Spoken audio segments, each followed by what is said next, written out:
Okay, looks like we're live now, Chair Cote. Okay, well, good morning, everyone. I'd like to call to order our Mayor's Council meeting. Before we begin this meeting, I would like to acknowledge that this meeting is taking place on the unceded and traditional territory of the Halkomelem, Semiahmoo, and Squamish-speaking people. These languages refer to the language groups that more widely encompass the Indigenous peoples of many nations who use and continue to use the land on whose territory TransLink works, operates, and serves. As a council, we recognize the importance of doing our best to build respectful relationships and contributing to stewarding the land and waters in the community with integrity and consideration for future generations.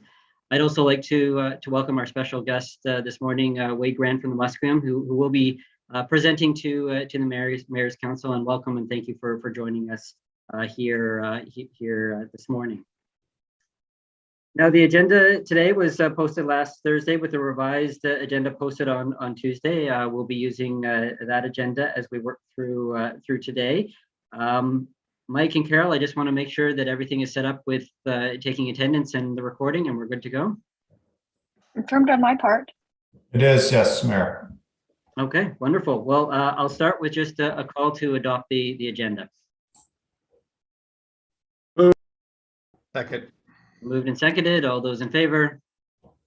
Aye. Opposed? And it's carried. And we have our minutes from our February 24th meeting. If I can. So moved. Second. Been moved and seconded. All those in favor? Aye. Opposed? And carried. Okay, we're now going to move to our delegates, and as I mentioned, we do have a guest from Musqueam here today, Wade Grant, and I'd like to pass the floor off to Wade to address the Mayor's Council. Welcome. Well, thank you very much, Mayor Cote. It's good to see you once again, and to all of those that are in attendance. I raise my hands to each and every one of you for giving myself, on behalf of Musqueam, the opportunity to speak here today. I know that you have a very busy schedule, so I don't want to take up too much of your time. I send regrets from Chief Sparrow, who is unable to attend today, but he wanted to pass on his thanks as well that you've given us the opportunity to speak today on the extension of the SkyTrain to UBC, which is, of course, very important to Musqueam, as we are located just east of the University of British Columbia. However, our territory is expansive of all of Metro Vancouver. We now live just south of Southwest Marine Drive, and we've lived here since what we say is time immemorial.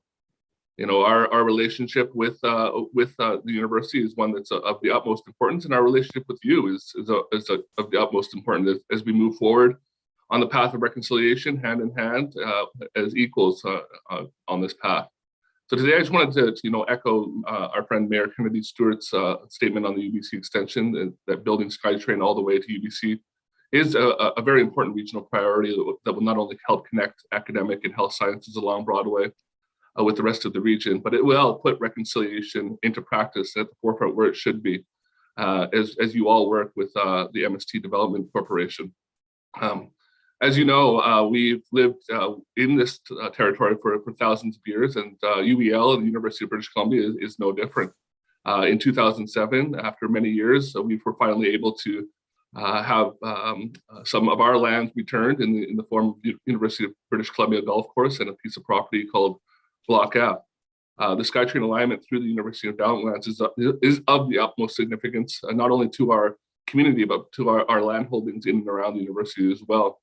We are now one of the largest landholders in that area and in the UAL, but more importantly, it connects from MST's Jericho alignment to UBC as well, which is in unceded Musqueam territory.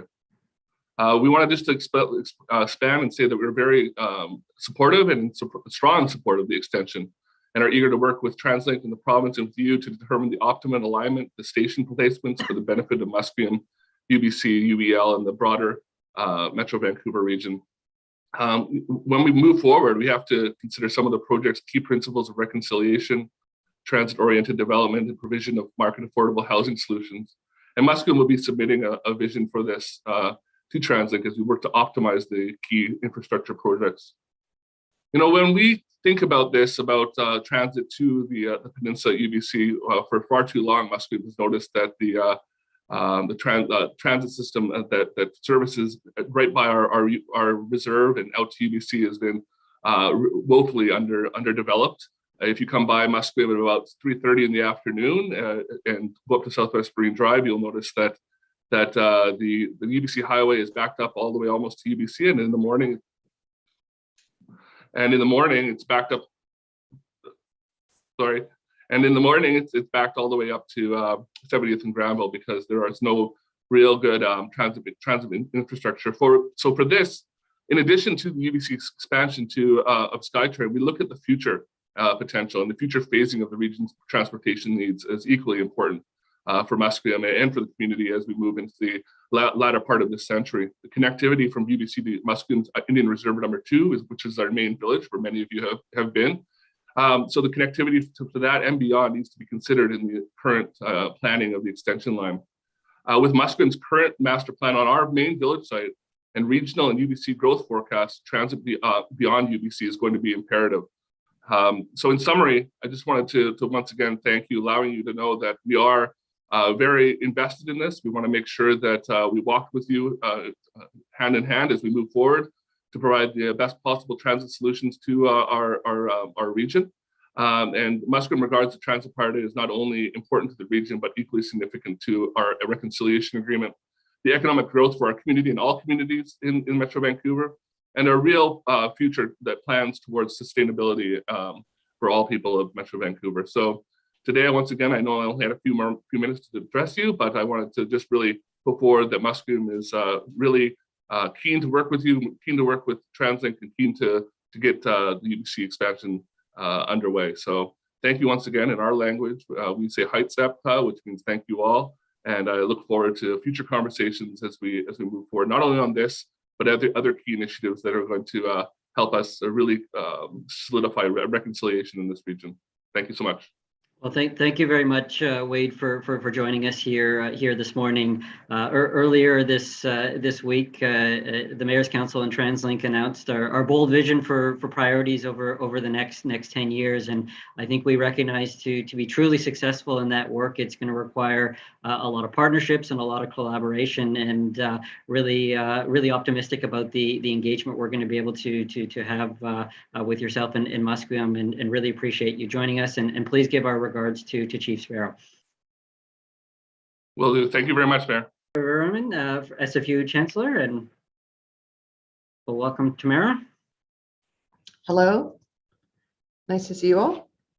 Hello, welcome. And the floor is yours, Tamara. Yeah, thank you very much, Mayor Cote, and good morning, mayors. It's a privilege to see you here this morning. I'm joining you from my office here at YVR, which is on the traditional territory of the Musqueam people. And as you probably know, YVR has a deep and long-term agreement with Musqueam. And I'd like to take this moment to pay my respects to elders past and present. And while I am the president and CEO of YVR, I'm actually joining you today in my capacity as the chancellor for Simon Fraser University, and delighted to be given the opportunity to speak a little bit about the gondola project and how SFU sees that project. You know, public transit is such an important part of our region. I don't need to tell you that. Certainly in my day job at YVR, we rely on the Canada Line and its connections to so many bus links and transit routes around the region for the 25,000 employees that come here, but also for the hopefully soon to be over 20 million passengers. That connection is also vital to communities like Simon Fraser University. You know, it really is a university that serves a population that is largely south of the Fraser. And so being able to have transit connections to all of our campuses and our expanding campuses, now Burnaby, Surrey, and downtown, is vital to the operation of the university for staff, for faculty, but also significantly for students who are thirsting for the return of that in-person education experience. And so I want to thank you for your leadership and the way that you've been thinking about the complex transit needs in our region, and particular for your consideration of the gondola project. You know, I was so inspired by the student-led coalition that came together to advocate for the gondola. I think they were thoughtful, they did their homework, they were inclusive, and really made a very strong case for why the gondola meets the unique needs, not only of SFU today, but most importantly, going into the future. I also know that transit, from my time in public service, from my time at Van City Credit Union, can mobilize community discussion and dialogue. And we know that the gondola project is no different. And SFU has been and continues to be open to that dialogue. But I did want you to know that the SFU community in our entirety, the board, the executive, is 100% behind this project and happy to assist in moving it forward in each and every way. A little bit about the project itself. You know, it has been the subject of many technical reviews, each of which have proven that the gondola is the best technology from a technological and operation, and very, very vitally a safety point of view. But it's also very cost effective, easy to maintain, and therefore highly reliable. It'll help reduce TransLink operating costs and allow it to redeploy 24 buses on the very, very first day of operation. So we think it provides a benefit to us, but also a benefit to the region as those buses get redeployed elsewhere. We also think it's important to note that the gondola is consistent with our own climate goals at SFU. We have been ambitious in that regard for many, many years, but recently, in support of a student-led request for us to divest and be zero carbon, we have even accelerated those goals, and this will be an important part of that commitment. So we're very excited about the prospect of the gondola coming to our campus. We see it as a vital support for our students, for our faculty, for our staff, and increasingly to do our part for connecting the region.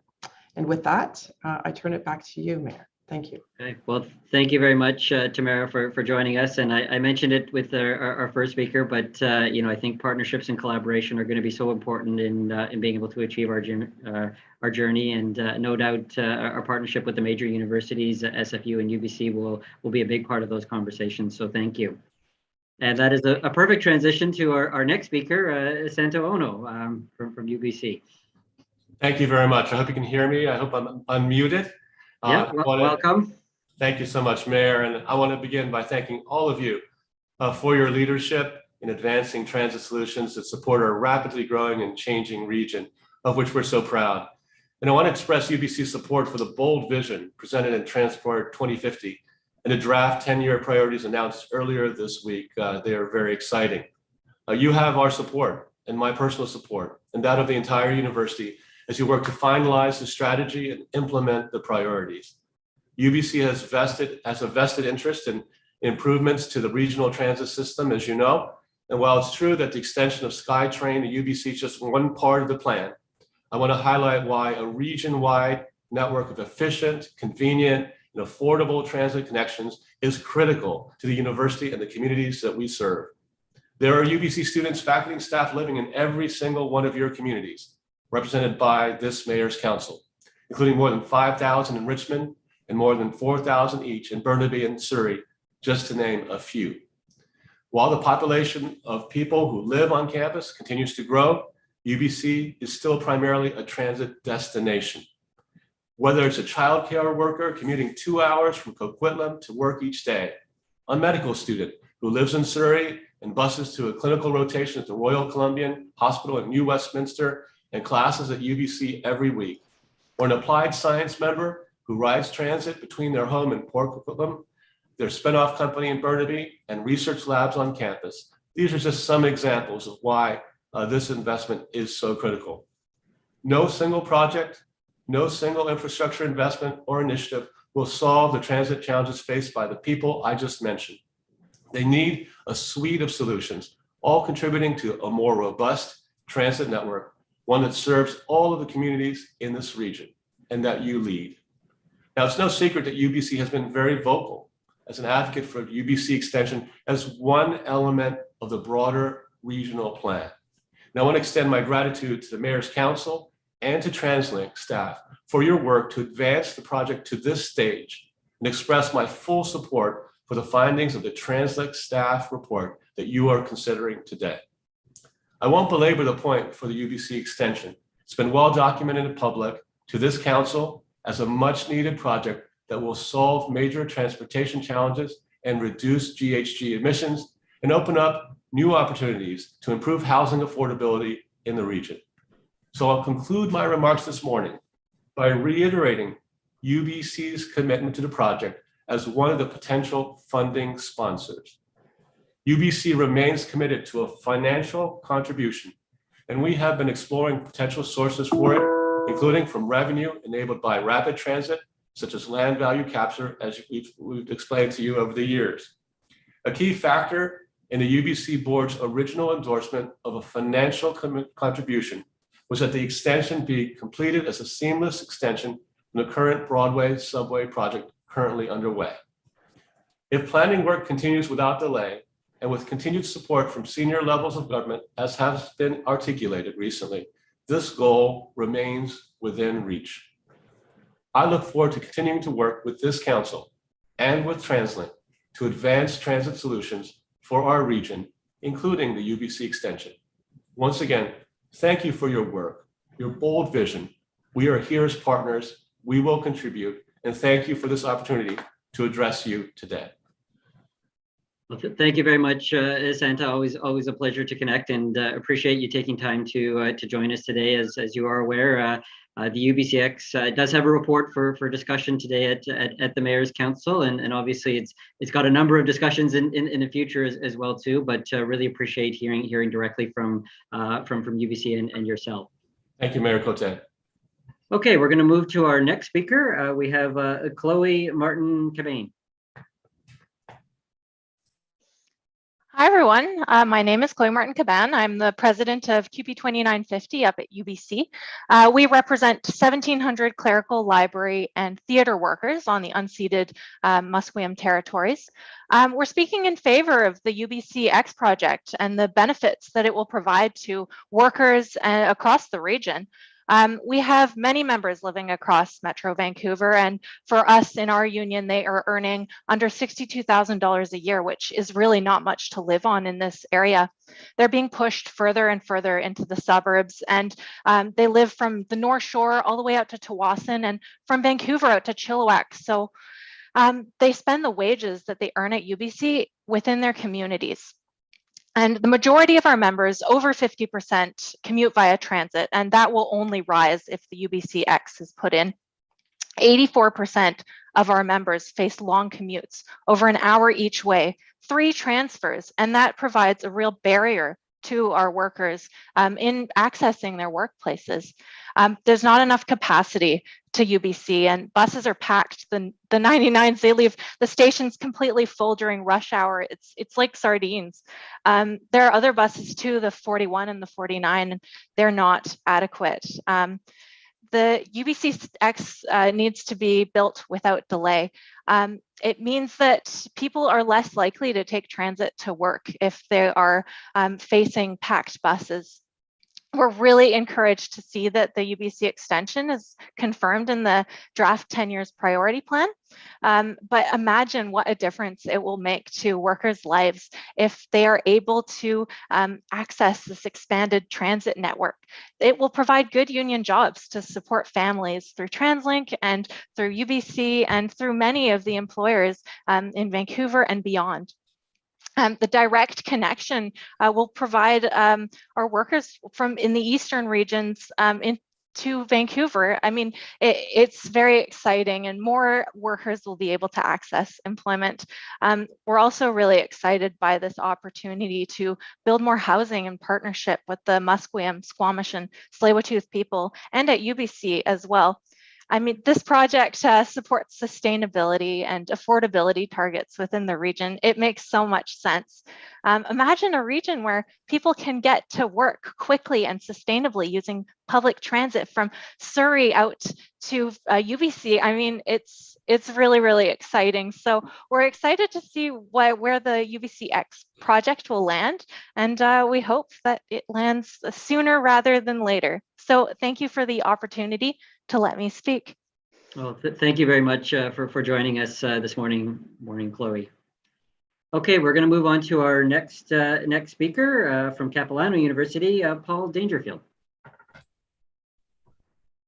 Good morning, everybody. I just checking in. You can hear me? We good? Yeah. And welcome. Thank you, Mayor, and thank you all for providing us the opportunity to contribute and provide feedback. I'm Paul Dangerfield. I'm the president and vice chancellor at Capilano University, and I've been here for about going on 6 years now. And I'm here today actually speaking on behalf of not only Capilano University, but a group of 9 post-secondary institutions who all understand the critical need for this investment in regional transportation that's outlined in Transport 2050.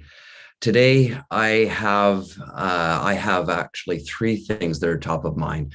First, of course, is our students thinking about affordability and thinking also about sustainability. Last week, I was in our student lounge having pizza with a group of students, and I asked them where they live. And they come from across the region in all of your communities. And not surprisingly, most of them come across one of the 2 bridges and go as far as Squamish and travel to our campus from far away, as far as Surrey. And I know that many of our staff and our faculty do as well. And it was interesting. The students told me that the reality is that while they'd love to be able to live closer to the campus, they often can't afford to. Rent is often 30% cheaper in cities that are a little further away. And so they choose to commute the long distances so that they can afford to attend post-secondary.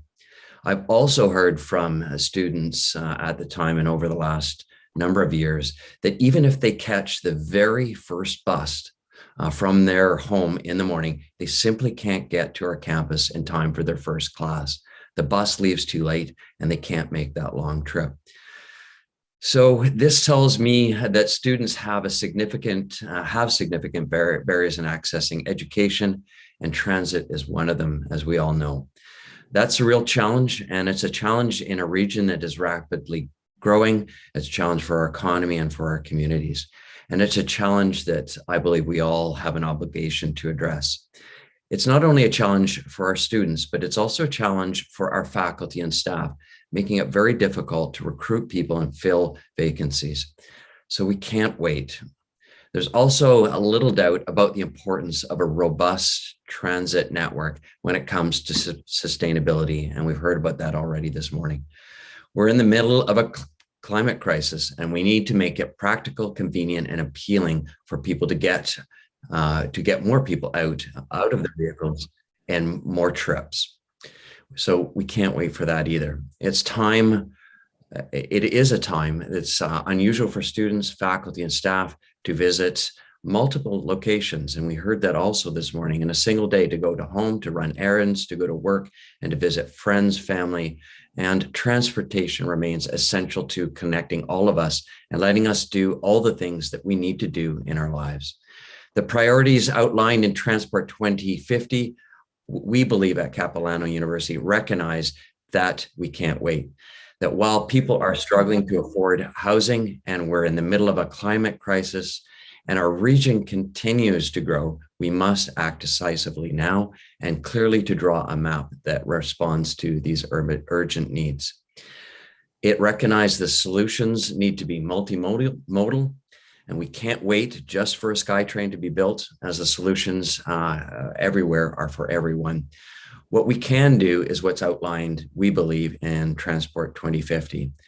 Double the bus services in the next 10 years, focus on bus rapid transit to quickly build out our rapid transit network, increase hand art service, invest in walking and biking infrastructure, and continue to make improvements to the C-Bus, the SkyTrain, and the West Coast Express. So on behalf of all of us in post-secondary in the region, I want to thank the Mayor's Council for your efforts, and thank TransLink for their efforts. This is something that we very strongly support at Capilano University and with my colleagues. Thank you very much, all. Well, thank you very much, Paul, for joining us here this morning. We'll now move to our next speaker. We've got Erin O'Mealan representing Hub. Welcome, Erin. Good morning, mayors. I'm Erin O'Mealan. I'm the executive director at Hub Cycling, and I want to express Hub's strong support for the priority to rapidly complete up to 75% of the major bikeway network with traffic separated routes. That 450 kilometers will help to ungap the map and allow hundreds of thousands of Metro Vancouver residents that are interested in cycling for transportation to feel safe doing so with a more connected and intuitive set of routes. This supports TransLink's aim of active transportation being the most convenient choice for shorter trips. Residents are highly motivated to cycle now more than ever by surging gas prices, congestion, affordability, health, quality of life, and the climate crisis. And technology is providing an extra boost to demand.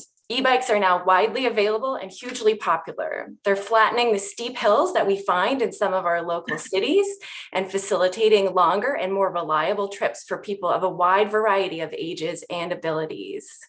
The BC Parkway improvements, major bikeway connections, network connections, and the explosion of e-bike interest all tie closely into the concept of cycle highways, which are wildly successful in other parts of the world and can be here as well with the types of investments you're talking about. So the requests from Hub Cycling are to front end most of the cycling funding in the 10 years. Protected bike lanes are quicker and more affordable to build and have very low operating requirements. So front ending the investments is a smart choice while the larger scale BRT and bus system is being planned. Upfront higher investment in cycling will provide the 41% of people who want to shift to cycling the safety and convenience to do so as soon as possible, helping relieve those urgent pressures like affordability. And early investment in cycling creates first and last mile connectivity so that when the BRT and other bus improvements are complete and folks are considering habit changes, they will see that they can connect right from their door, removing initial bus stop waiting times and regardless of feeder transit availability in some of those lower density residential areas. Along with secure bike parking at stations and stops, they'll feel supported shifting to active transportation. We strongly encourage TransLink to increase the share of major bikeway network contributions up to 100% cost share with municipalities, as they have more limited funding sources and the major bikeway network has regional transportation significance beyond municipal borders. We appreciate the current vision to provide 200 new bike lockers and 6 new bike parkades for underserved areas. And we encourage TransLink to provide on-demand bike lockers at all rapid bus stops and provide bike parkades at all transit stations so that residents don't have to wonder when and where they'll be supported to cycle to transit. The supports would be consistent across the system. Bike parking should always include charging stations for electric assist bicycles and micromobility, to support those above trends I was just talking about. But to bring it back to the big picture, I want to tell you I'm so proud to be a Metro Vancouver resident when I see the priorities like these enabling a transformed transportation future. Your bold vision is going to create a more livable, healthy, and connected region. So thank you for your leadership. Well, thank you very much, Erin, for joining us, and I want to thank you for personally attending our launch event earlier this week for Transport 2050, the 10 years priority. I know a lot of attention has kind of focused on the significant investments in public transit in the region, but there are, I think, some really big step forward with other sustainable forms of transportation, looks like cycling and walking, and huge priorities in those areas. So really appreciate you joining us today. Thanks for your support, Mayor Cote. Thank you. Okay, our next speaker is Patrick Stafford Smith. Welcome, Patrick. Good morning. My view just took over here. Hang on, there we go. Good morning, Mayor's Council. My name is Patrick Stafford Smith. I'm the CEO of the North Vancouver Chamber. We represent businesses ranging from the small street front retail to tech firms and tourism to the critical port terminals.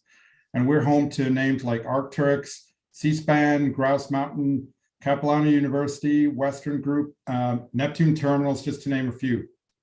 And so our economy really has local, regional, provincial, and national significance.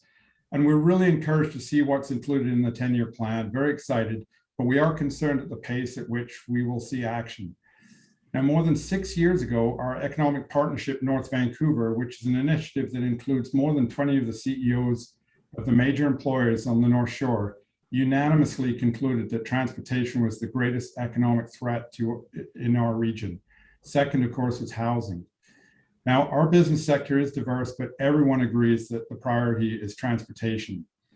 And since then, we're all aware these issues have got even more dire as the years have gone by. Our businesses are hurting as roadways are clogged and our economy is throttled, preventing customers and employees from getting to businesses.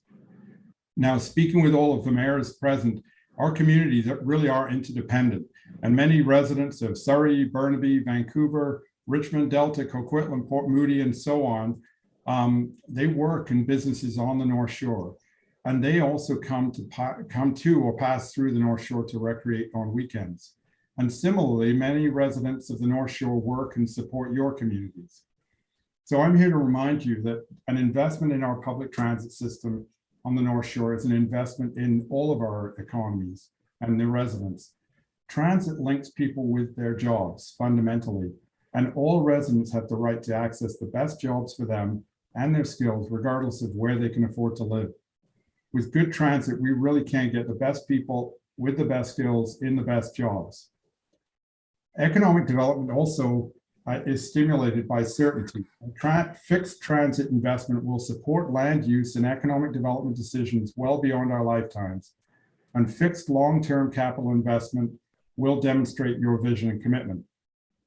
Also, businesses and their employees really do want sustainable choices. Literally, they want ones that their transit options to be competitive with cars and help commuters make the right choices no matter what their income or circumstances. So here's what we encourage. We really need that fixed link investment across the Burrard Inlet as soon as possible. And getting people to, from, and across the North Shore will benefit the entire economy of the region. We also need to accelerate the decision-making and the process. We've seen the ability to respond with urgency during COVID. And we can do this by rewarding nimble, creative, and a direct process, such as tightening up the engineering studies, focusing on short and long-term solutions concurrently, eliminating bad options quickly, and leveraging existing assets intelligently, and then relying on experts and letting them lead. So I really do encourage you to act boldly, quickly. I echo the sentiment of the previous speaker, really proud that we're making this investment, this decision, and doing it right now. So just imagine what we can do. We really do need to move now. Thank you very much for allowing me to speak today. And I look forward to seeing the results. Thank you. Okay, thank you very much for joining us this morning, Patrick. We'll move to our next speaker, Saad Shoaib. Welcome. Hi there. Hi there. How are you? Doing well. Welcome. Thank you. Can I begin? You can. Yes. Sounds great. Perfect. Thank you. Good morning, mayors of Metro Vancouver. My name is Saad Shoaib, and I serve as the Vice President of External Affairs for the Alma Mater Society of UBC Vancouver. The AMS of UBC represents over 58,000 undergraduate and graduate students at UBC. I'd like to begin by thanking the Mayor's Council for giving me the opportunity to speak to you today about the important role that the Millennium Line extension to UBC could play in the lives of not only UBC students, but the entire region. On a daily basis, thousands of UBC students come from across Metro Vancouver and use public transit to get to campus, while also commuting to their co-ops, internships, and clinical placements. According to the AMS's Academic Experience Survey, just under half of UBC students commute for more than 30 minutes every day to get to their classes, while almost 25% of UBC students commute for more than an hour. That's over 14,000 students who commute on public transit for more than an hour just to get to their classes on UBC's Vancouver campus. With the cost of living in the region becoming unattainable for, to be quite honest, the overwhelming majority of students and recent graduates, the UBC extension would allow students to reside and commute from various corners of Metro Vancouver. What we've seen from modeling data is that the current extension to Arbutus is going to become a transit bottleneck, Additionally, from TransLink's public engagement process earlier last year, we know that a significant number of Metro Vancouver residents not only support the UBC extension, but want the extension completed as quickly as possible to meet current and future transit demands. Overall, we saw 92% of Metro Vancouver residents strongly support the UBC extension in understanding not only the short-term benefits such as efficient commute times, but also the long-term benefits such as the creation of more housing, job growth, Indigenous partnerships, and the creation of a sustainable region. We believe that extending the Millennium Line to its rightful terminus, UBC's Vancouver campus, will address the transit bottleneck issue and fulfill constituents' needs. As you know, for students and young people, the prospect of becoming a homeowner has become an immensely faraway dream. This is by and large due to the extreme and long-term nature of the housing crisis in the region, along with the considerably high regional cost of living. The UBC extension has the ability to provide thousands of new homes for Metro Vancouver residents, while also providing the region with an estimated 13,000 person years of new employment over the next decade. As a result, the AMS and UBC students encourage the Mayor's Council to prioritize the Millennium Line extension to UBC in their 10-year priorities in understanding the short-term and long-term benefits the project has. When completed, the extension would not only serve as a tool for students and young people, but the entire region. Once again, thank you so much for giving me the opportunity to speak today. Well, thank you very much for joining us this morning, Sad. Thank you.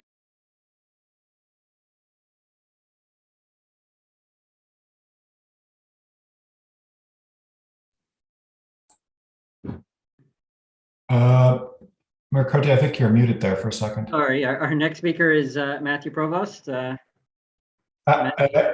Mayor, it looks like Matthew has not joined yet, so I would suggest that, and I haven't heard from him, so suggest he's not available, and we could probably move on to the next item. Okay, well, unfortunately, we will have to move on to our next agenda, but I do want to thank all of our delegates for joining us here this morning. So we're now on to item 3.1 of our agenda, which is the CEO report and update, and also included in that will be an update on the 2022 investment plan and Transport 2050 10-year priorities. So I will pass this off to Kevin Quinn. All right, thank you, Chair Cote, and good morning, everyone. In my management report, I'll be providing an update on TransLink's Earth Day campaign and the release of Transport 2050 10-year priorities. And I think there's a set of slides. I don't know if those can be put up. That'd be great. And you can jump to the next slide, please. Wonderful, thank you. So as many of you know, today is Earth Day, and we're really celebrating by launching our inaugural Earth Day challenge called Transit for the Planet, which really is calling on all Metro Vancouverites to choose transit today. And that's because we know it is one of the most effective ways that people can reduce their carbon footprint and protect the environment. Every day, about 300,000 customers across the region are choosing transit, and collectively, that saves roughly 1 million kilograms of greenhouse gas emissions compared to taking a gas-powered car. And that's actually the equivalent of 200 Olympic-sized swimming pools of greenhouse gases. We're so excited and so hopeful that together we can move the needle to reduce GHGs in the region even more. Right now, ridership has reached 70% of pre-COVID levels. And it's great to see more people are choosing transit as the economy reopens. And so I'm encouraging all of us to do our part to tackle climate change together. And so if you have somewhere to go today, to you mayors, to the watching public, I challenge you to hop on transit, take a selfie, share it with us on social media. Next slide, please. As you know, on Wednesday, we released Transport 2050 10-year priorities. And I really want to thank the Mayor's Council for your leadership, your collaboration in achieving this important milestone, for thinking so regionally, and for your support in getting the message out to your municipalities. I think we all know that this plan is ambitious, but we also know it's much needed and it's achievable and has the potential to be very transformational in Metro Vancouver. Next slide, please. After extensive engagement over the last 3 years for T2050, our intention with the consultation on the 10-year priorities is to do a bit of a pulse check on the investment priorities. You know, essentially, did we hit the right mark? And I'm happy to share that in only 2 days We've received hundreds of completed surveys and comments, and we're so keen to take a deep dive into what your communities have to say. And so, mayors, I do encourage you to get this out to your constituents, to take part in the consultation process by completing the online survey from now until May 4th. Every single completed survey or comment is so important to us in developing our next 10 years of transportation priorities. Next slide, please. I want to take a minute and just talk about bus rapid transit for a second. You know, since introducing the plan, we have received a lot of questions, particularly around bus rapid transit, or BRT, which is a relatively new concept to the region and does form the backbone of our rapid transit expansion plan. And over the next few months, my goal is to ensure that the region understands what BRT is and why it's featured so prominently in the plan as a solution to the many challenges facing our region. Next slide, please. I want to emphasize that BRT is a real game changer. It's rapid transit. It's fast. It's frequent. It won't get stuck in traffic. It's cost effective. It takes much less time to build compared to rail. And the numbers don't lie, right? From a cost effectiveness standpoint, BRT is approximately $15 million per kilometer compared to almost $400 million per kilometer for SkyTrain. In about 40 years, this region has built about 100 kilometers of SkyTrain in total, while this new plan is proposing over 130 kilometers of bus rapid transit in just 10 years. And going forward, that's about 13 kilometers of bus rapid transit expansion per year compared to only 2.3 kilometers per year for SkyTrain. It's a critical transit solution. It's been recognized globally. It's been embraced internationally for solving many of the challenges like the ones that we're experiencing here in Metro Vancouver. Next slide, please. We've also received a lot of questions about the cost of the proposed plan. And of course, we all know that right now, the focus is that we need to ensure we get our priorities right and in order before we can really dive in and determine those specific project costs. We also know the current transportation funding model just isn't sustainable for addressing the region's urgent needs. And so we're laying the groundwork here to find new revenue sources to fund transit initiatives in the future. We need to have those important conversations with our key stakeholders around shared objectives so that we can tackle things like climate change and the affordability crisis and congestion with transit initiatives. Next slide, please. In closing, I just want to acknowledge that a plan of this scale can really only be delivered if we work together. BRT implementation may require road space reallocation or reconfiguration along some key corridors. I don't want to shy away from the fact that this could be a challenging conversation, but we do want to have it. And so I think what's really critical here is that it's so important that we are in lockstep with you, with your residents, with local businesses, to ensure that we're engaging in the right way on future decisions that meet the transportation needs of your communities. And so over the next few weeks and months, I'm happy to come out to your municipalities to speak about how the 10-year priorities will address some of the major transportation challenges facing your communities. I'll note that I was in West Vancouver earlier this month with Mayor Booth at an event hosted by the West Vancouver Chamber of Commerce. We had a great conversation around the local transportation challenges and opportunities for the future. And I really enjoyed it. I think it was a good community conversation. I'd be delighted to spend more time in your municipalities, get out there and speak directly with your residents and business leaders. And so please do not hesitate to reach out. Next slide, please. Thank you so much for your time today. And Chair Cote, I'm happy to turn it back over to you. Okay, well, thank you very much for your report, Kevin. And I know it's been a busy week and a busy month for the TransLink organization, but appreciate all of those updates. I'll open up to the body now if there are any questions or comments regarding the CEO report. Okay, I'm not seeing any hands, so if I can get a motion to receive the report. Been moved and seconded. All those in favor? Aye. Opposed and carried. Okay, that brings us to item 4.1 on the agenda, which is the Millennium Line UBC extension regional base case scope here. This is an item that's actually worked its way through two different committees, both the Planning Committee and the Finance and Governance Committee. Through that process, you'll see that I have kind of collated a bit of a condensed recommendation that really kind of took the feedback from both the committees and the discussions. I think there was largely a lot of consensus, but I thought there would be some value in putting the pieces together and having one more simplified report that really captured the discussions in both of those committees there. So to start off, I'm going to pass it off to Sarah and Marissa and Brian to do a brief introduction of this item, and then we'll open it up to discussion with the council. Good morning. Thank you, Mayor Cote, and good morning, members of the Mayor's Council. The purpose of this report is to present the findings of the technical analysis and design development work that has been underway for a potential Millennium Line UBC extension, and to seek endorsement on key elements of the recommended regional-based scope for input into the next step of business case development. And just to be clear, we're not seeking approval of the project today, but confirming the station locations is important to advance further project development and discussions on funding and land use planning. As Mayor Cote, you mentioned, joining me today is Marissa Espinosa, Director, Major Studies, and Brian Solon, Lead Planner on this project. And I will pass it over to Brian now, who will walk through the slides in your package, and then we will be happy to take any questions you may have. Good morning, and thank you, Sarah, and thank you to Mayor Cote and the Mayor's Council for having us speak today.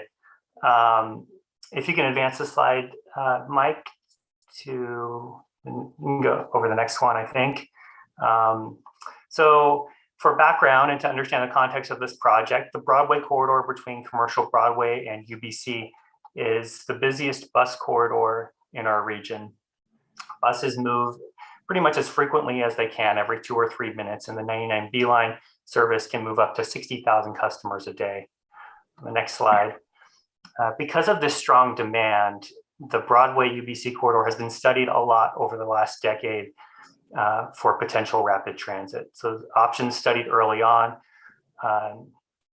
This work back in 2010 looked at different technologies and identified a short list of options. From that work, the Broadway subway project was identified in the mayor's plan in 2014, and that extension is currently under construction. Work more recently looked at how do you make that connection between Arbutus and UBC, and in 2018 and 19, we confirmed that SkyTrain or Rail Rapid Transit is the preferred technology to make that connection. Based on that analysis, the Mayor's Council endorsed an extension of the Millennium Line as the preferred technology or link to make that connection. On the next slide. So as mentioned, the Broadway subway is currently under construction and includes a mostly below grade extension to SkyTrain west to Arbutus Street. Once that Broadway subway is operating, the 99B line will be shortened and connect between Arbutus Street and the UBC campus. On the next slide, and when thinking about major projects such as this, we usually begin with identifying what is the problem that we're trying to solve.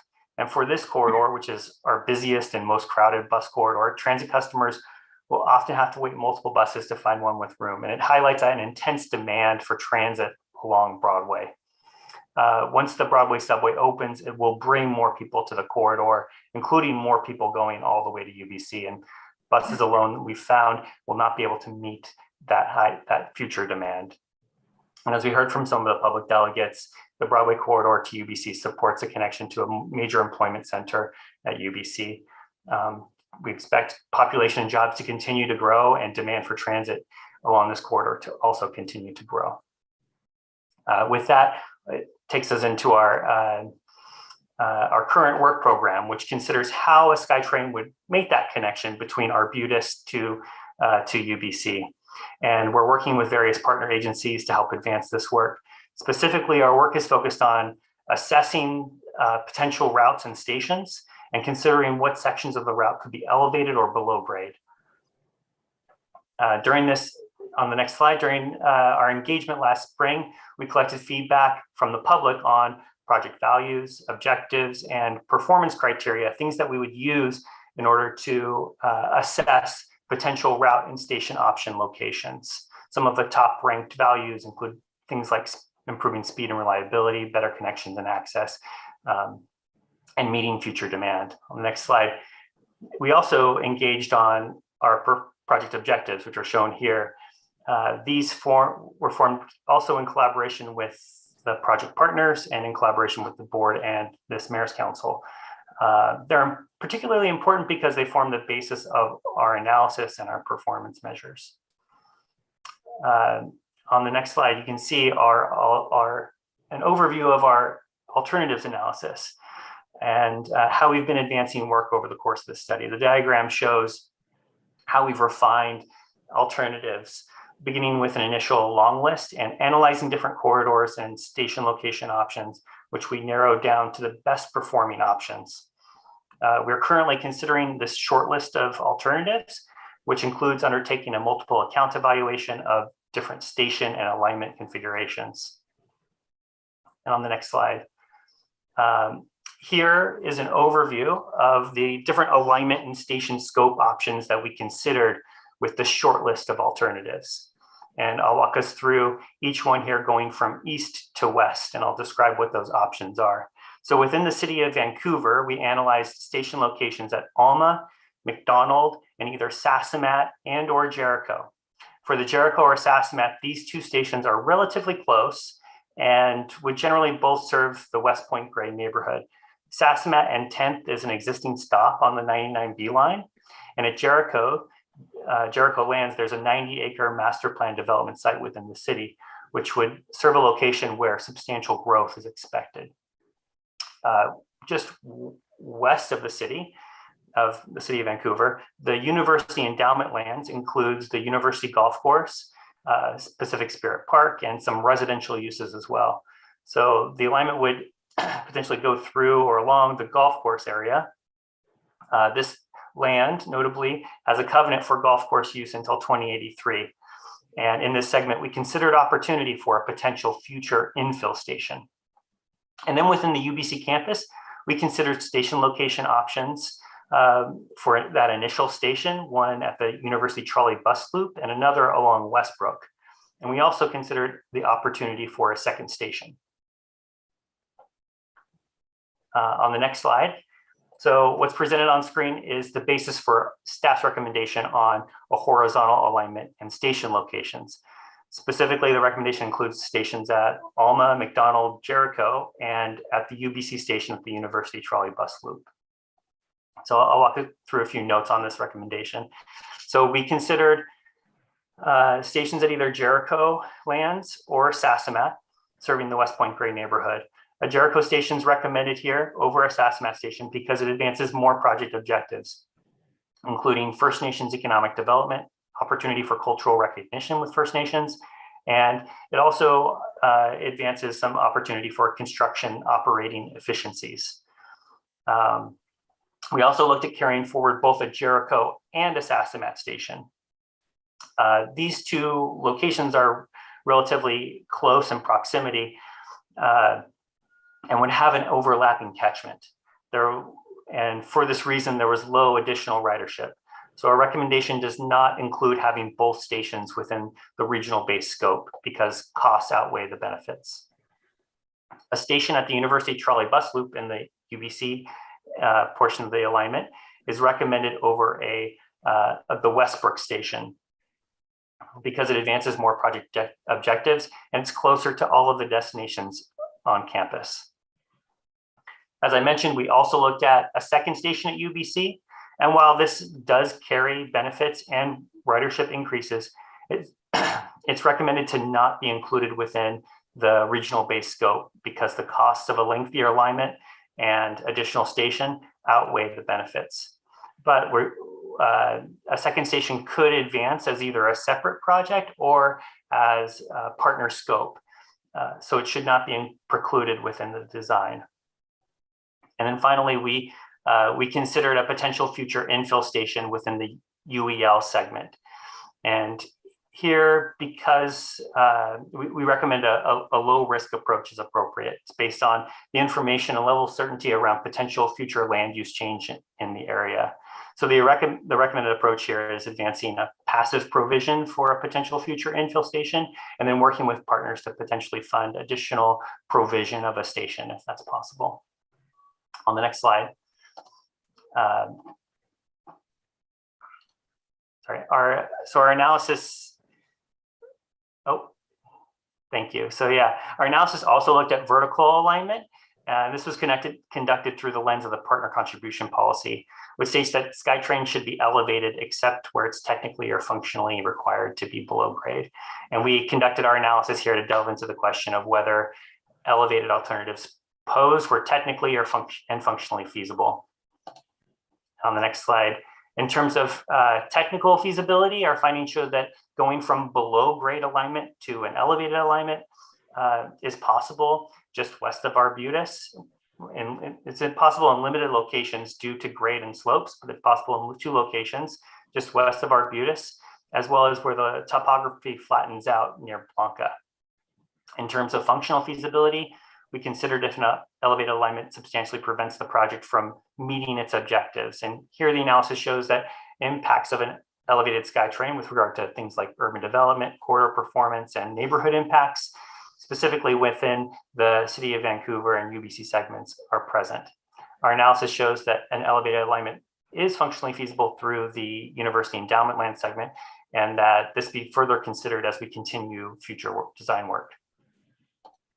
So in terms of next steps, this would include finalizing the 10-year priorities, which includes the UBC extension, advancing funding assumptions with partners, and advancing to the next stage of project development and technical work.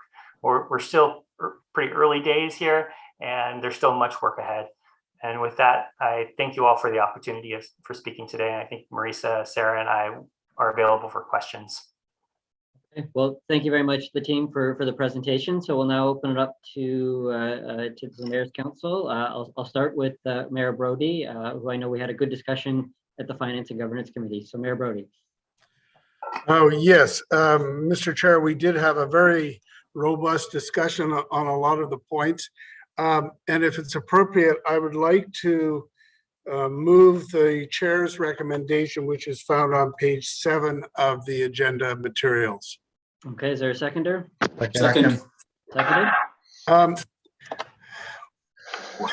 I think, Mr. Chair, I think you really did a good job of kind of blending the various issues that were present when we had our debates at the Regional Planning Committee, or sorry, the Planning Committee, and at the Finance Committee. As important as the lines are, and as important as these projects are, frankly, the most difficult aspect in my mind of TransLink has historically been the funding. And so to talk about our various plans without really digging at least somewhat into the finances really doesn't address some of the major points. So I won't belabor what the recommendations are. I think they're very straightforward, but it talks about 4 of the stations being within the scope. Then for the UEL and the second station at UBC and the rail connections, that would be planned and funded by third parties. Vertical alignment is going to be a very important discussion because we need the contribution, as we saw with the subway going to Arbutus. There is expected to be a very substantial local and third-party contribution, and there will be questions as to the potential route and what is technically feasible, etc. It also indicates that the BRT, we need that to be implemented, at least commence implementing it, and also to talk about the funding model and the third-party payment and the land value uplifts. Now, I didn't put it as part of the motion. I will just mention it. for the sake of completeness, because we did have a discussion about it. I believe that Jericho, as important as that station is in, someone's not muted there. As important as it is, it's like the Capstan Station, the Olympic Village Station, one of the stations in Coquitlam, one of the stations in Surrey, where the station cannot be justified at the time that the line goes in, but will be needed in the future. But in any case, the committee was not supportive of that, and so I'll just leave it with those comments. Thank you. Okay, thank you, Mayor Brody. Mayor Stewart. Thank you very much, Chair. A couple of things. First, I do want to congratulate and thank you for providing the space to have, I think, a good, and as Mayor Brody said, robust discussion around this project. I think it's allowed us to get to a good space, which I fully agree with these recommendations. This is a very important project to move forward, and I'm hoping for support today because that provides us some certainty in terms of planning along the route and making sure that we're going to deliver eventually deliver the housing and critical employment space that we need in in British Columbia's second biggest employment corridor. Lastly, I'll say this work moving forward has opened up new conversations. I had a 2-hour session with Musqueam Council, Chief Wayne Sparrow, and we saw Wade Grant here today about how we can further move forward on reconciliation. And to me, the bottom line is, what is reconciliation? It's doing what local nations want. And at this point with Musqueam, economic development is a key part of their development. So, a very good discussion with Chief and council members yesterday and about their priorities around how this would impact their local members and the region at large. So again, I would like to thank all the members of this council for engaging in I think, a very productive discussion, and I'll look forward to this passing today. Thank you so much. Thank you. Mayor Hurley.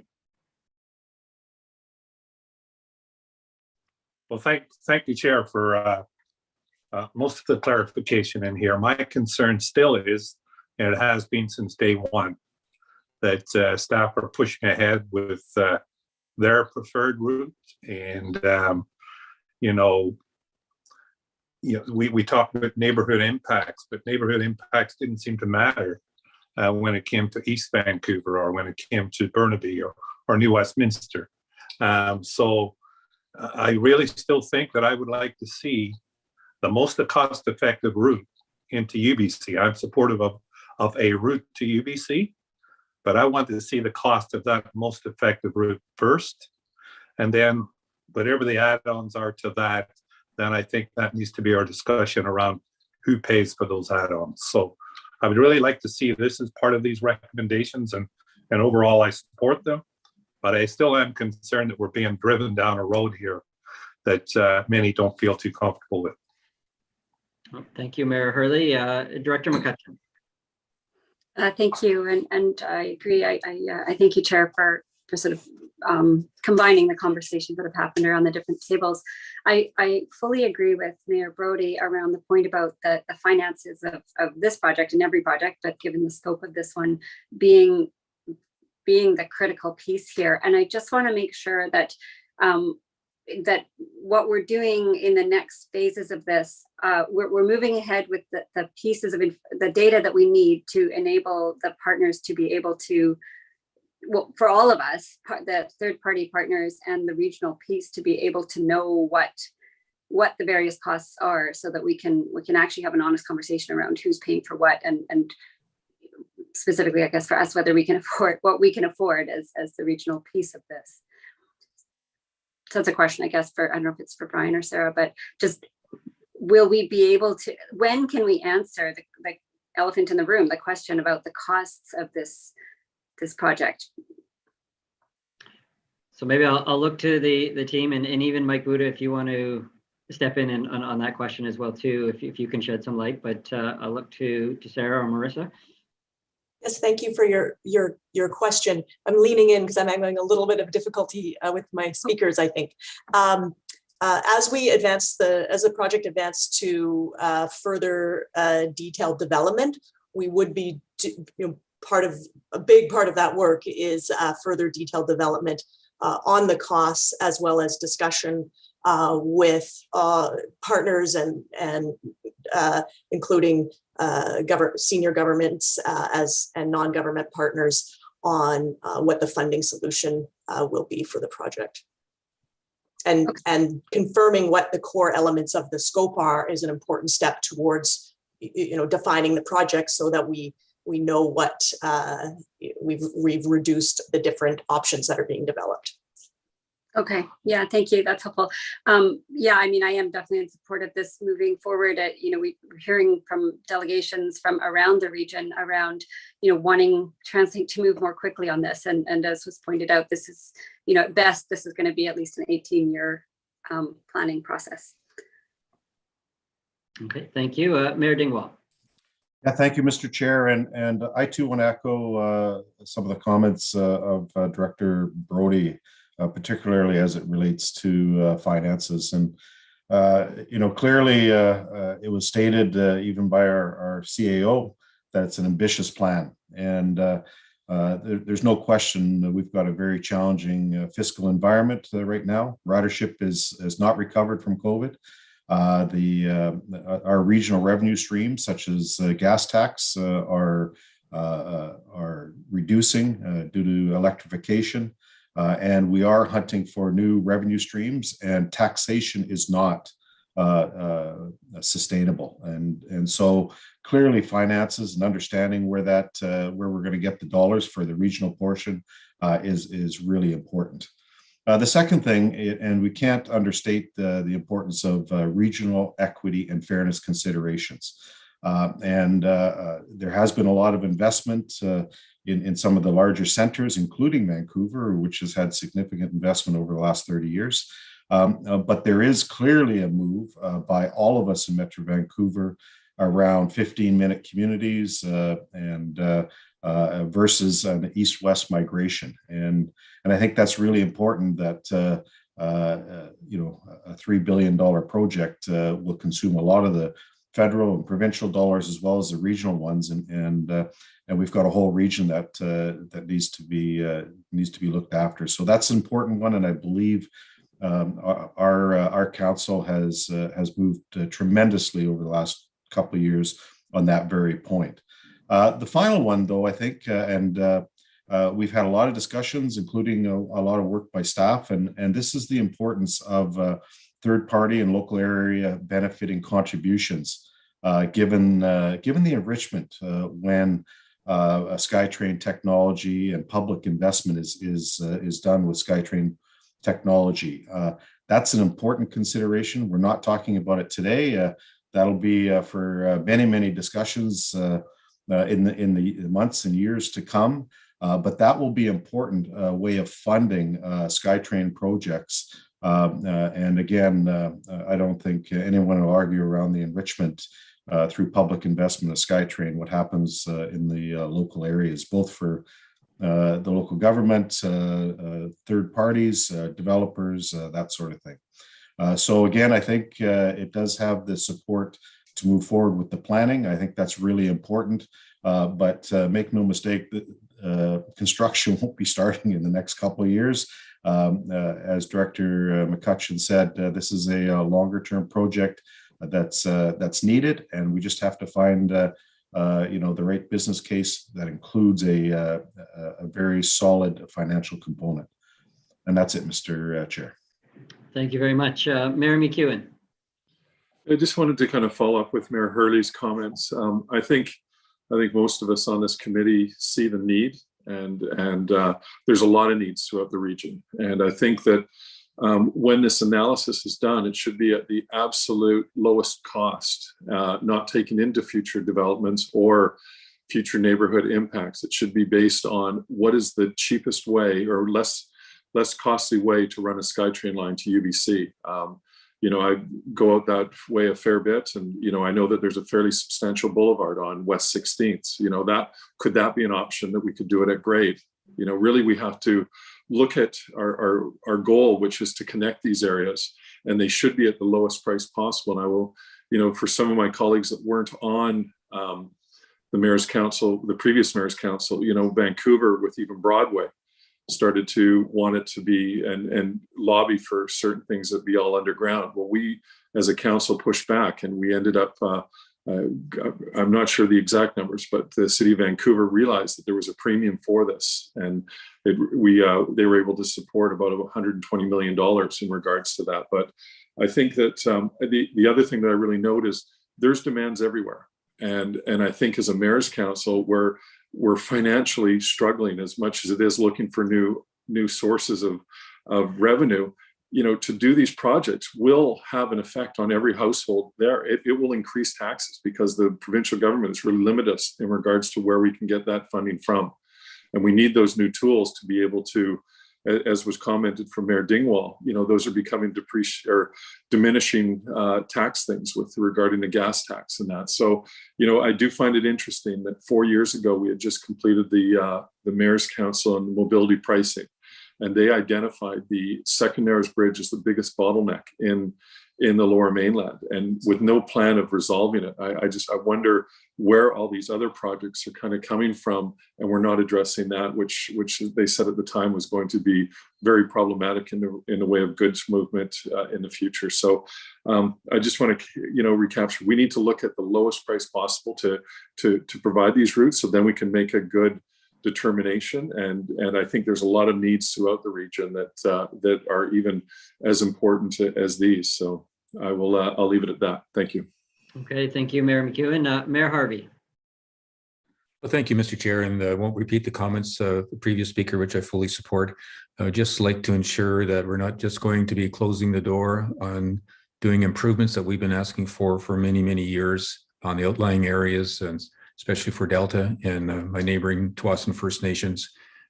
We need to look after our needs also, and that's going to be a real task when we have the expense of these major projects. But I do support moving forward. I would just ask everybody, there's another task to do, and that's looking after those that are underserved. Thank you, Mr. Chair. Thank you, Mayor Harvey. Mayor West.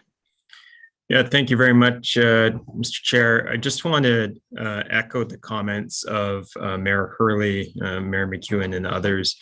I think it'd be incredibly important to have a baseline of information around costs in the way that Mayor Hurley has described. So understanding what would that baseline investment be that provides the rapid transit link to UBC in the most direct and cost-effective way.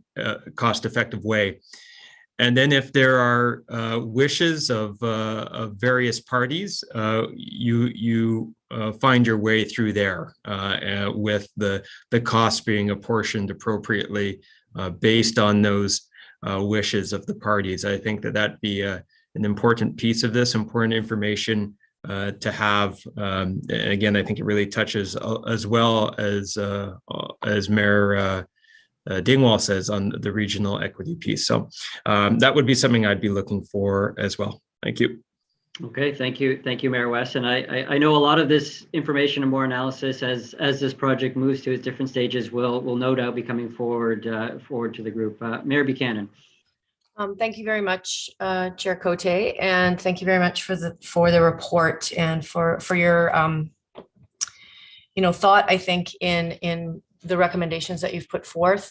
I mean, I share many of the comments. I have been fairly vocal through the planning committee in terms of how this project has been advancing.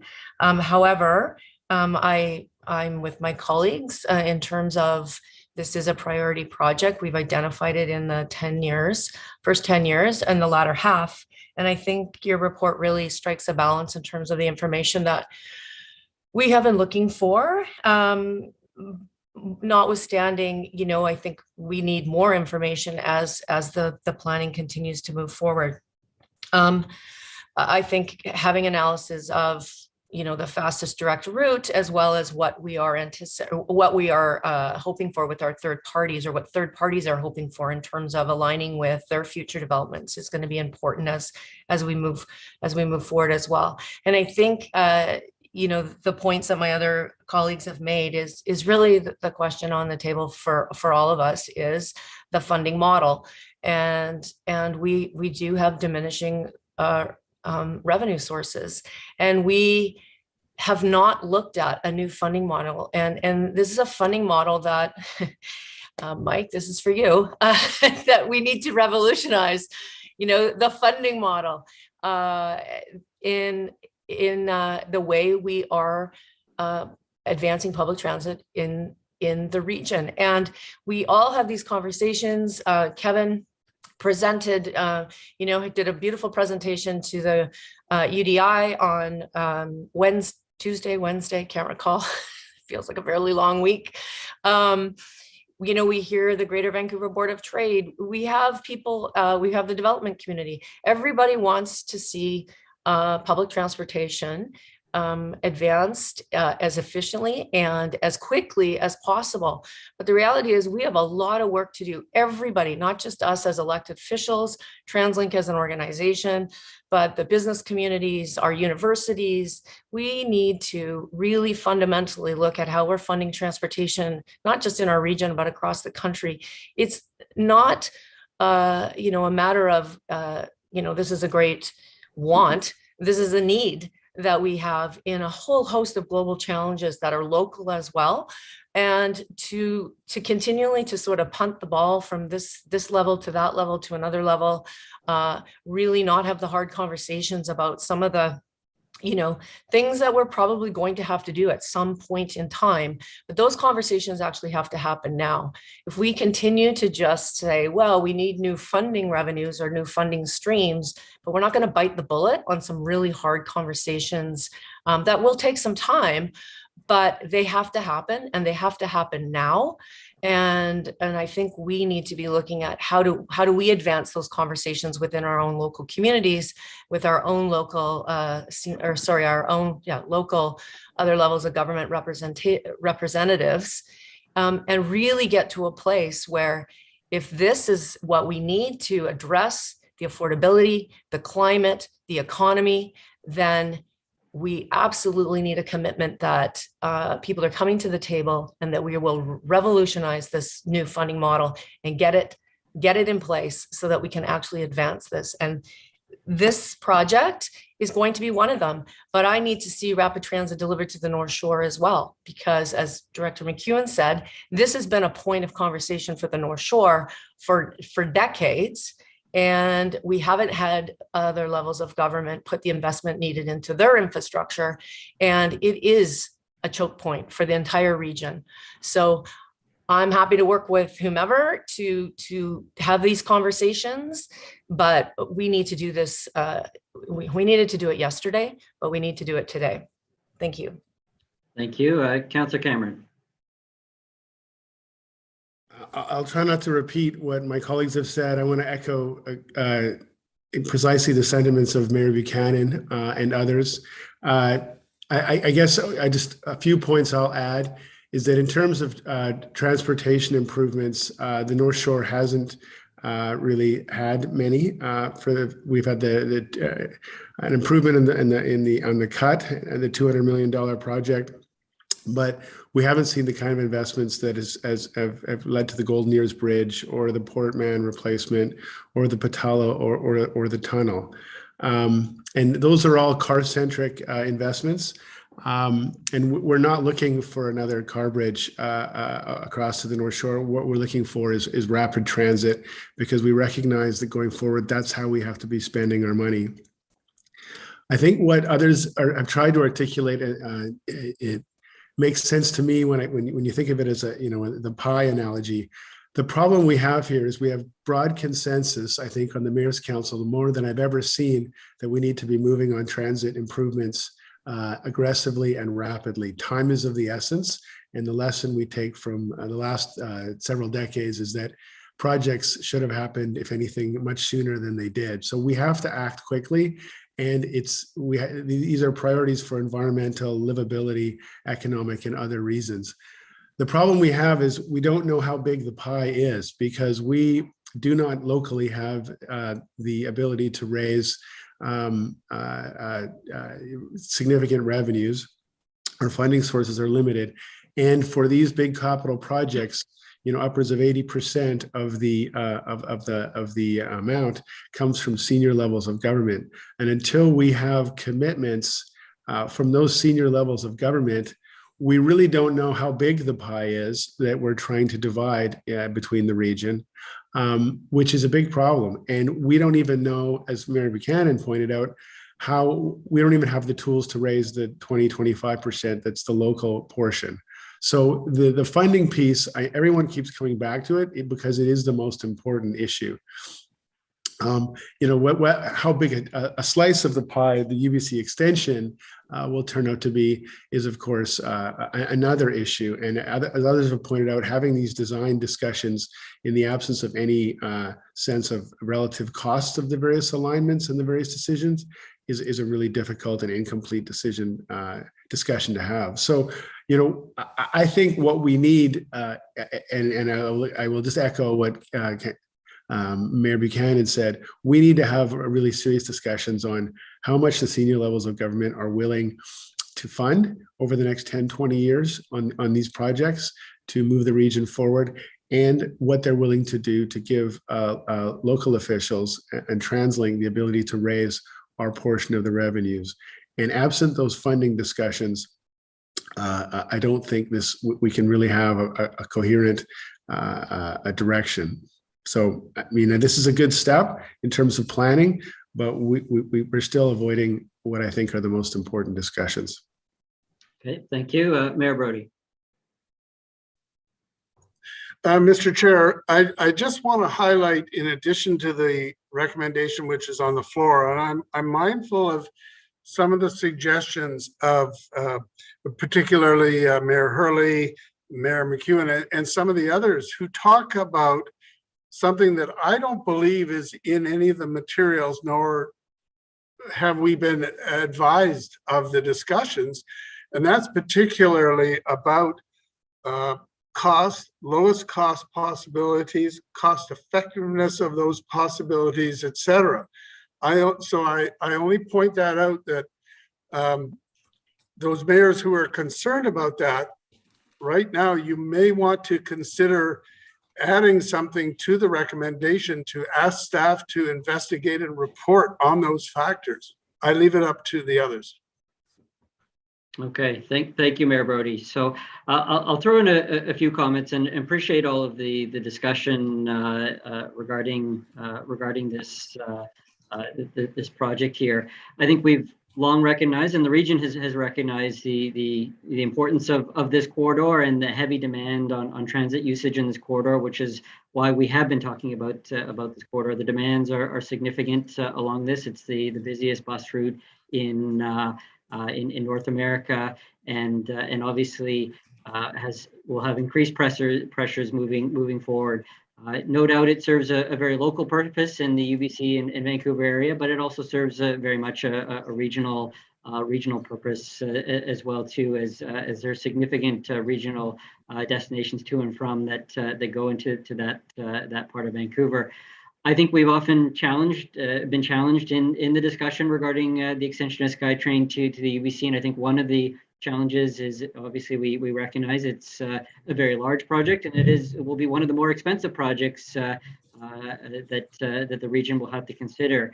I think we've had difficulties in discussing this in the past, given that given that it's been done kind of in isolation without looking at a broader regional plan that looks at regional priorities. And I think in isolation, the Mayor's Council has struggled a little bit really advancing this discussion. But I take heart in that we've actually spent some significant time working through our long-range plan with Transport 2050, but more recently with our announcement of the 10-year priorities. And no doubt this is a priority in the region and is a project, but it can now fit in the context of various different, very important regional regional priorities. And I think, I think that will hopefully lead these discussions to be a lot more fruitful, and that we recognize that it now fits into a broader set of regional priorities, because we recognize not one project is going to solve our region's transportation challenges. It's going to be a broad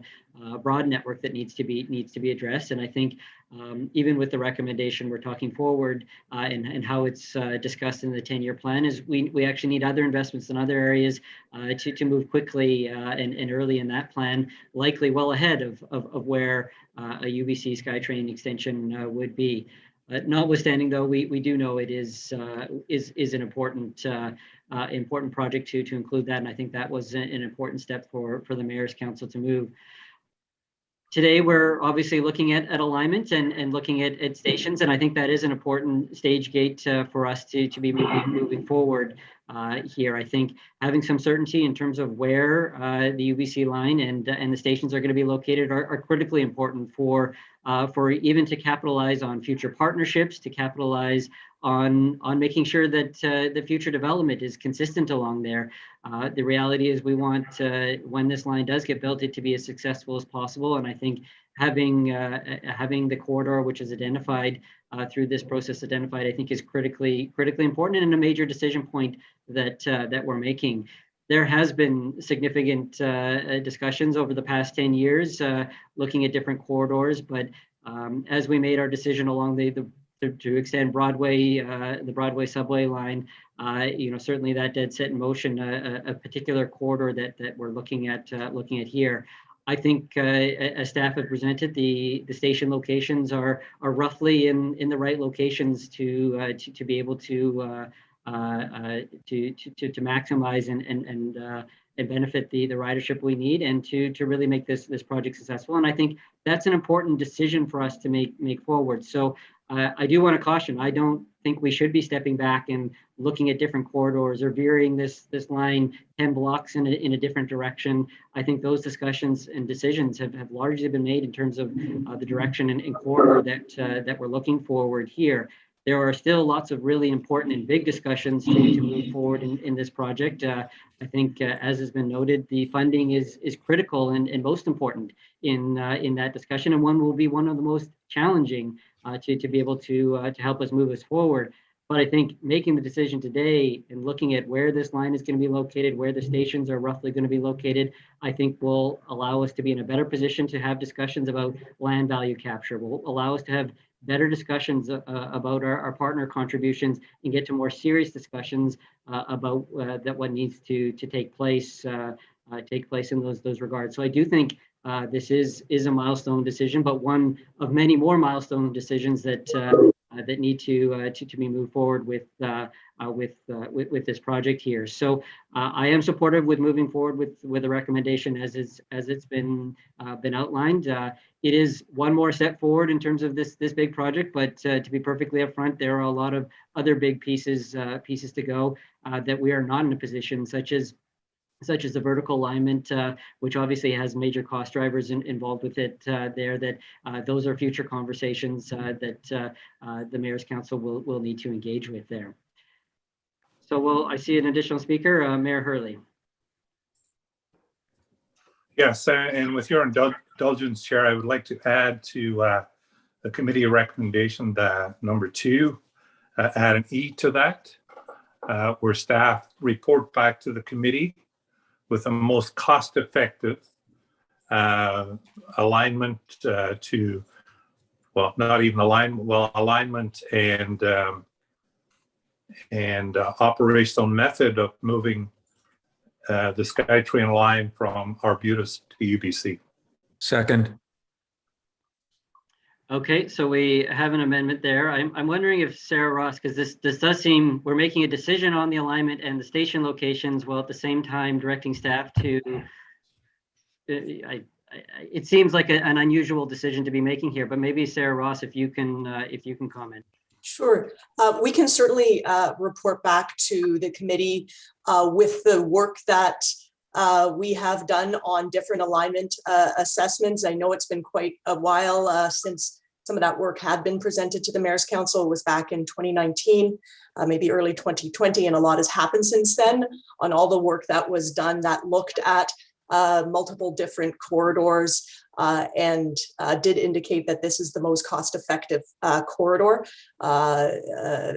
given where we're with the extension to Arbutin and Broadway going to 16th or 4th would add so many extra kilometers, regardless of a vertical alignment. It would be more costly, but appreciate that it's been a while since we've updated the mayors on that technical information, and we are certainly happy to provide that information. Okay, so I think with that amendment, obviously that would be the direction to be able to bring forward some of that past work and past information back to the Mayor's Council. Mayor Brody?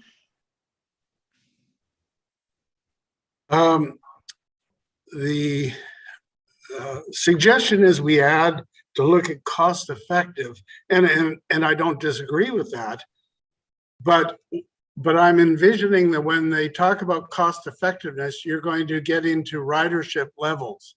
I think we could probably foresee that if you go along 16th, you're not going to get the ridership levels as compared to what is proposed.